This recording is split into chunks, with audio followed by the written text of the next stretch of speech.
Reflection can be a powerful indicator of gratitude, and for former NFL quarterback Gus Frerotte, he spent a decade and a half of his life in the NFL playing for 7 teams, including the Detroit Lions. And he says that the memories he made while in the league will be some of the most cherished of his lifetime. He joined me this week to discuss the arc of his NFL career, how the quarterback position has changed since he left the game, and what keeps him busy now off the field in retirement, including his podcast, Huddle Up with Gus. Let's end the week on a high note. Let's have a great conversation. I'm Kevin McShann. Let's have this conversation.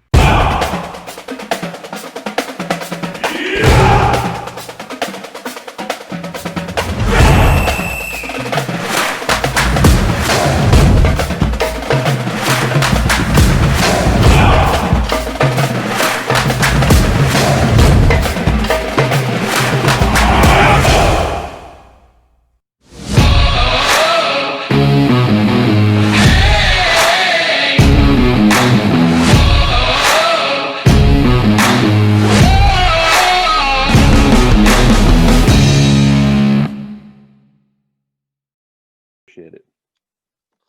So, Gus, if you're ready, I'll welcome you to the program, and I'm excited to learn all about your former NFL career and what keeps you busy these days. Great to see you, and thanks for a few minutes, buddy. Yeah, no worries. I'm ready. So, Gus, I know that you played 15 seasons and you played for 7 teams. So, I'm wondering why you think you lasted so long in the NFL and whether you embrace the label or moniker of being a journeyman in the NFL as well. Well, certainly didn't give myself that nickname. A lot of other people did. But once you play for a couple teams, you're labeled as a journeyman, and that's kind of the mark you get. A good friend of mine, Ryan Fitzpatrick, has kind of been labeled that way as well. But lasting 15 years in the NFL, I was given some abilities to throw a football and to play a game at a high level. And so those abilities transferred to being in the NFL a long, long time. And then once you're in there, it was the ability to learn new language, new offenses, and getting to know people all over the NFL. It was an incredible journey and one I would never want to change. And tell me, well, what was your favorite memory playing in the league, buddy? Oh, I had a lot of them. From just playing between the white lines and all the guys that I played with over all the years, playing the last game at RFK, the first game at the new Jack Kent Cooke Stadium, throwing a 99-yard touchdown pass, throwing 5 touchdowns when we played San Diego Chargers when I was with the Denver Broncos. So every place I've been, I've had pretty much a memorable moment. And tell me, what was your favorite part about playing with the Hall of Famer Randy Moss? That no matter how far I could throw it, he would run under it. He was just an amazing guy, an incredible talent. Worked really hard in practice. Brought that work ethic every day, and he was a lot of fun. And the thing that people don't know about Randy is that he got along with everyone. He would do things for guys in the locker room people wouldn't see. Yeah, he had his problems and issues, but we all did. And Randy hated losing. And so when things went bad, I think he showed his frustration in a way that a lot of guys wanted to but never did. Randy was just out there. He was himself, and I always appreciated him for that.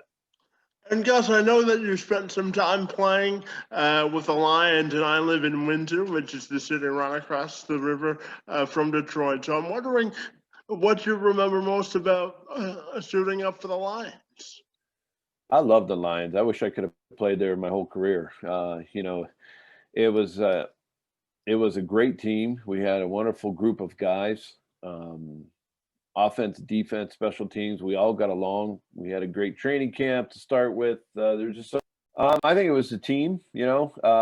Obviously the Lions fans were a little fickle when I was up there. I think that was those brown paper bag days, but it was the guys I played with. It was the camaraderie we had. It was the locker room. It was going into work every day. I love playing for the Lions. I would have played there for a long time. And that year we went to the playoffs. We beat the Rams, who eventually won the Super Bowl. So there were some big moments. There were a lot of fun moments, and I really enjoyed my time in Detroit. And that year was crazy because that was the year Barry Sanders did not show up. He basically said, "I'm retired," and we all missed him, and we had to move on without him. And I think that took us a while. And I'm curious to also ask you about the current state of Matthew Stafford with the Lions and his future with the team as well. Well, I don't know what Matthew wants to do. They got a new coach in there who seems like he's willing to, really get this team back on the right track. In Dan Campbell, I don't know what Matthew's future looks like there. Anytime you bring a new coach in, he may have different ideals. He and the coach may not get along, but I think Matthew can still play in the league.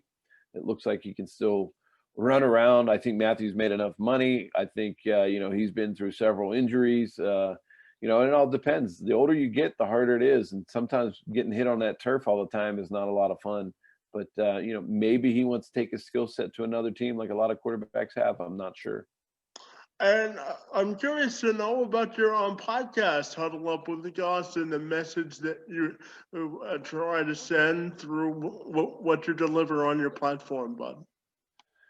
Yeah, so the show is really about how sports shapes your life. So we all have a story to tell, and we all want to find out like what that beginning part was. That's what's interesting to me is going back to the beginning and finding out those stories of why sports were so important to you, right? It may have been your dad playing ball with you in the backyard all the time. It may have been you just were a fan and you wanted to be like somebody because that was your idol. Or just maybe you were out with your friends every day, like I was when I was a kid, right? We just rode our bikes around the neighborhood and we played every sport we could growing up like that. So we all have a different story to tell. And the great thing is too, is that you don't always have to be the athlete on the field to have sports be a big part of your life. You could be the reporter, you could be the camera guy, you can be the referee, you can be the coach. There's so many different ways that you can go, but it's just about having a love for sports and how it brings us all together and how it really kind of points your life in a certain direction. Justin, one of the traits for you as a player was having the ability to throw the deep ball. So I'm just curious how you think the quarterback position has changed and whether you think throwing the deep ball has become sort of commonplace in today's game. Yeah, definitely. With wide open offenses and throwing the ball even more, a lot of times when I played the game, you were throwing the ball 20 times at the most. Now they're throwing the ball 40, 45 times a game.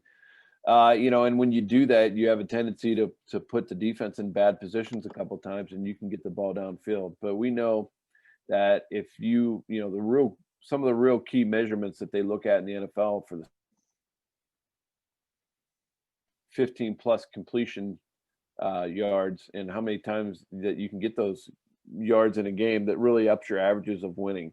So I love throwing the deep ball, and people consider the deep ball to be, hey, I got to throw it over 50 times. Now, when you throw, 20-yard passes, you throw 20-yard out routes, things like that. Those are considered deep balls in the NFL. And, they really make a difference. You've seen teams this year who relied on throwing a lot of underneath stuff for one reason or another, whether it's the quarterback or they just didn't have the receivers. And they weren't able to get those balls downfield, and it makes a big difference in wins and losses. Hey, Gus, I also know that you have some kids, so I'm curious to know how has parenting been in the pandemic, and what sort of a legacy do you want to leave for your kids, buddy? Well, having the kids home was great. My kids are all older. My daughter is in vet school at the University of Pennsylvania. She's now got her doctorate in veterinary medicine, so she's been kind of in and out through the pandemic a little bit. She's been working there. My son Gunnar graduated from William and Mary. He's been home for over a year. He wants to go into coaching, which is I've been trying to help him get. And through the pandemic, there were a lot of colleges, a lot of places weren't looking at anybody new right now. And then my son Gabe is going to be a senior at Delaware. And, the things that I hope that they will be are just good people. They treat each other with love and respect and treat the people that they're going to be around and with love and respect, and then go out and do what they want to do. They want to be in football. They want to be in sports. They want to do what they want to do. We're always going to support them. And the other part that I have fun with through this pandemic, my boys started to really find a love for collecting cards. We collect baseball, football, basketball cards together. So that has been a lot of fun and brought a lot of joy to my heart. Hey Gus, I really want to thank you for spending a few minutes with me with your thoughts on your career, what's keeping you busy now, and just your general thoughts on life. Really great to be with you this morning, and I want to thank you for your time, buddy. Yeah, no, thanks for having me on. I appreciate it. And just anybody can listen to me. They can go to huddleupwithgus.com and check out my website and find our show right there. Fantastic, Gus. Thanks for a few minutes, bud. All right. Take care. See you.